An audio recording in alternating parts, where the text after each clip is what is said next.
Banyak perusahaan teknologi besar di Amerika Serikat lakukan PHK besar-besaran dalam beberapa bulan terakhir. Perusahaan raksasa seperti Google, Amazon, Meta, hingga Microsoft terpaksa melakukan PHK massal kepada para pekerjanya. Saat pekerja kerah putih di perusahaan hadapi ancaman PHK massal, ternyata permintaan tenaga kerja buruh atau kerah biru meningkat dan membuat gaji mereka naik.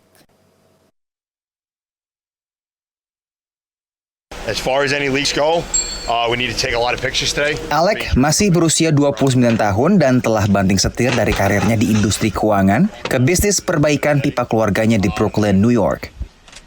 Alec mengaku bisnis keluarganya tumbuh pesat sejak tahun 2022.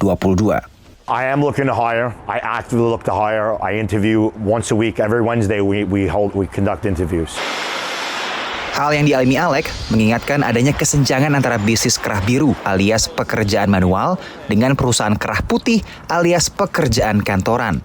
Utamanya perusahaan teknologi yang belakangan lakukan PHK massal. I got laid off. I got laid off. I was laid off by Google. I was laid off from my job at Meta.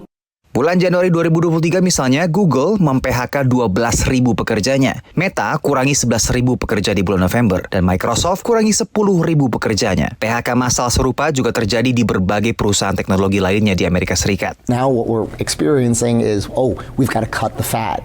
We overhired. So instead of downsizing, which is what we would expect companies to do in tough times, they're right-sizing in anticipation of what's to come. Yang akan datang adalah apa yang ahli ekonomi sebut sebagai sebuah resesi singkat. Ahli ekonomi memprediksikan dampak resesi akan berbeda-beda tergantung dengan sektor ekonomi para pekerjanya. Para pekerja kerah putih misalnya diproyeksikan akan merasakan dampak resesi yang lebih parah dibandingkan dengan misalnya para pekerja kerah biru alias buruh yang diproyeksikan malah akan justru lebih kebal dalam menghadapi gejolak resesi pada tahun 2023 ini.